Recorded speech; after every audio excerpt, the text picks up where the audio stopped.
Welcome to my Lingua Bleeding English platform. My dear students, now you have got an opportunity to express and improve your English grammar powerfully. Let me teach you what is grammar and what is language.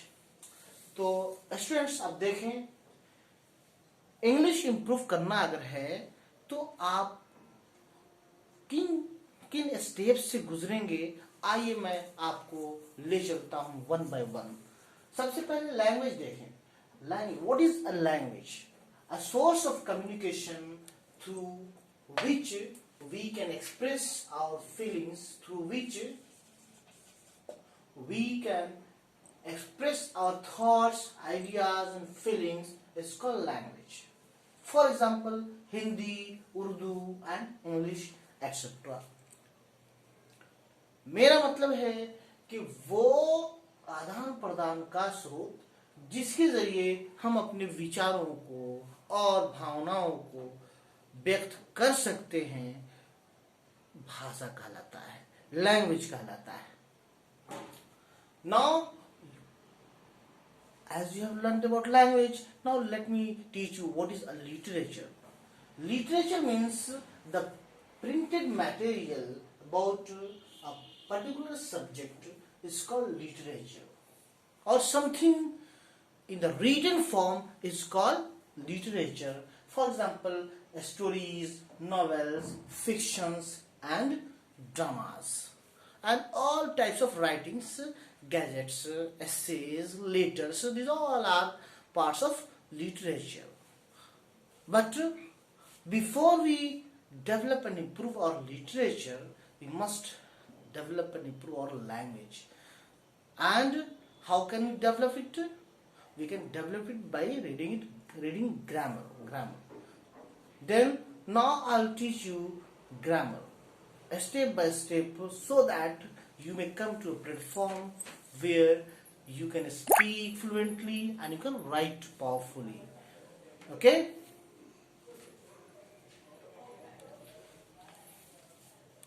Let me teach you.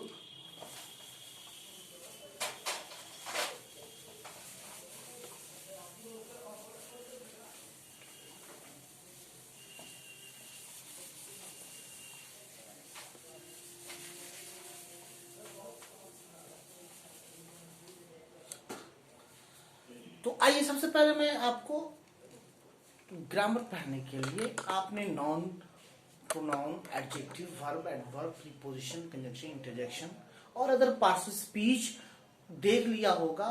ये junior classes की बात है। मैं आपको verb से जोड़ता हूं।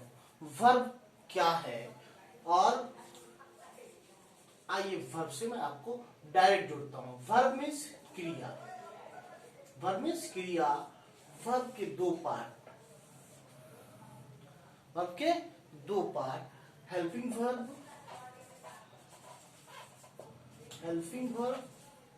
Main verb.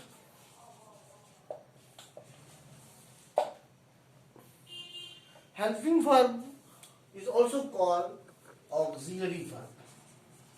Auxiliary verb. Let me change pen बदल लेते हैं। ये पेन जरा सा डिम हो गया है। Auxiliary verb, what is helping verb? Helping verb कहते किसे हैं, आप देखें जरा।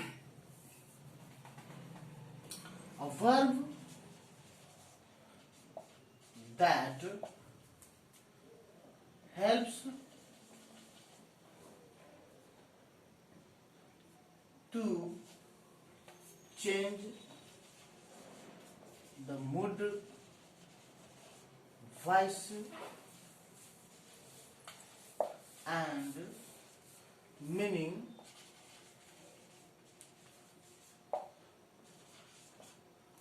of the tense is called helping verb.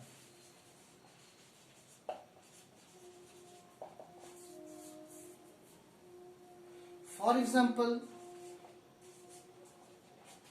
is am are dot. Was were, let me write fully. Was, were, do, does, did, has, have, had,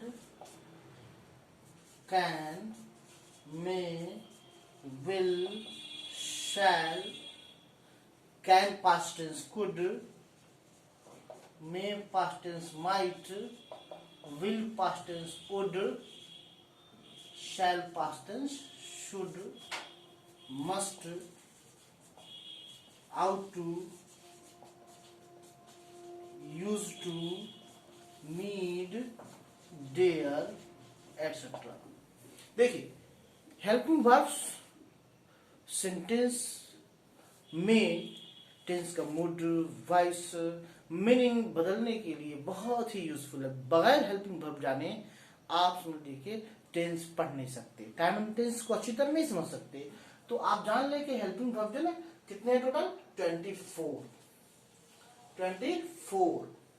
A verb that helps to change the mood, voice and meaning of the tense or sentence is called helping verb। और ये 24 helping verb देख रहे हैं ना, is, am, are, was, were, do, does, did, has, have, had, can, may, will, shall, could, might, would, should, must, ought to, used to, need, dare, etc. These are called helping verbs. And today we shall study mostly about helping verbs. What is main verb? I'll teach you next day. आइए helping verb के कुछ types कम से कम पढ़ लेते हैं। Helping verb में 2-3 आप पढ़ लें और फिर देखें तुम लेके हेल्पिंग वर्ब का use. Helping verb, but before we go ahead, जाने से पहले आप एग्जाम्पल्स देखें। Examples, he is reading, he is reading is helping verb, वह पढ़ रहा है, वह पढ़ रहा है।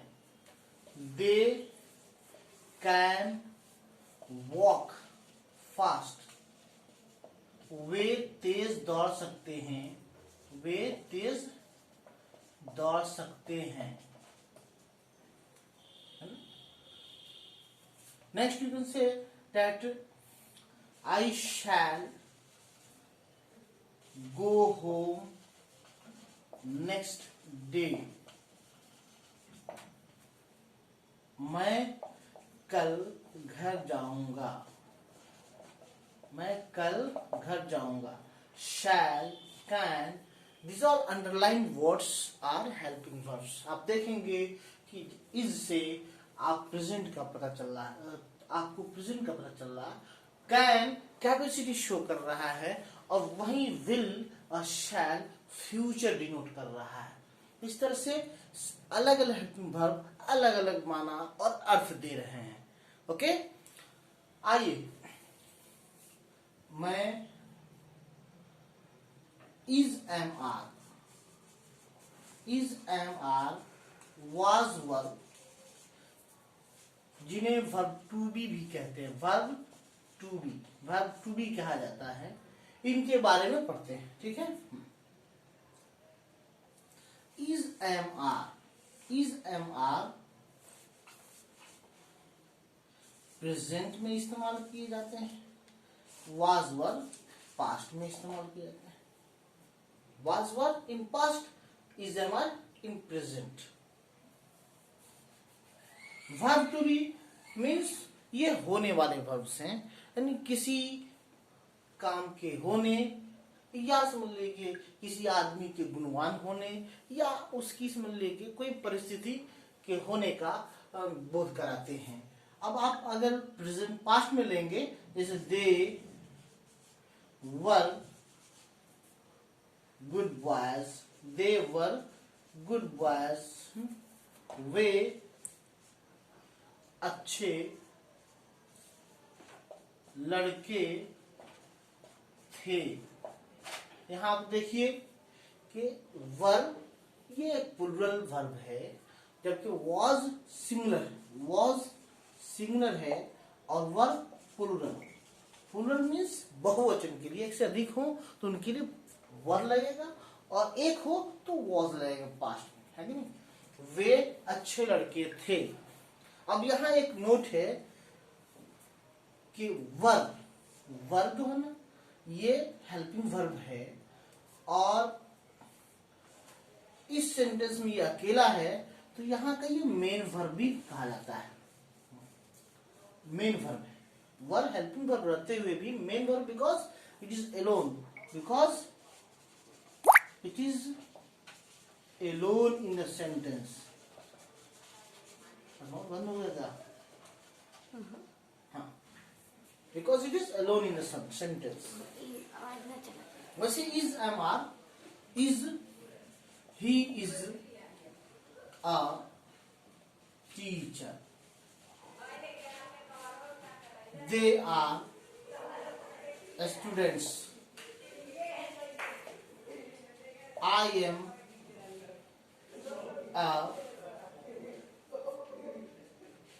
a lawyer, and is, ये सारे वर्ब टू बी हैं, होने वाले वर्ब हैं और किसी के कुछ होने का पता दे रहे हैं। फॉर एग्जाम्पल वो एक टीचर है, वे स्टूडेंट्स हैं, मैं एक लॉयर हूँ। तो इज एम आर और वाज वर आप अच्छी तरह समझ गए होंगे। इज एम आर प्रेजेंट में आते हैं और वाज वर को पास्ट में इस्तेमाल किया जाता है। इज सिंगुलर के साथ, आर प्लूरल के साथ और एम फर्स्ट पर्सन सिंगुलर के साथ, सिर्फ आई के साथ एम लगाते हैं। ये एम जो है सिर्फ आई के साथ लगता है और उसी को वो पास्ट में जब जाएंगे तो वाज सिंगुलर और वर्ब प्लूरल। वाज एक वचन के साथ और वर्ब बहुवचन के साथ। वाज मीन्स था थी, वर्ब मीन्स थे थी। मैं समझता हूं कि आप मेरी बात को अच्छी तरह समझ चुके होंगे। आइए आज इतना ही करते हैं, नेक्स्ट डे हम लोग और आगे पढ़ेंगे और वन बाई वन सब देखेंगे। ओके।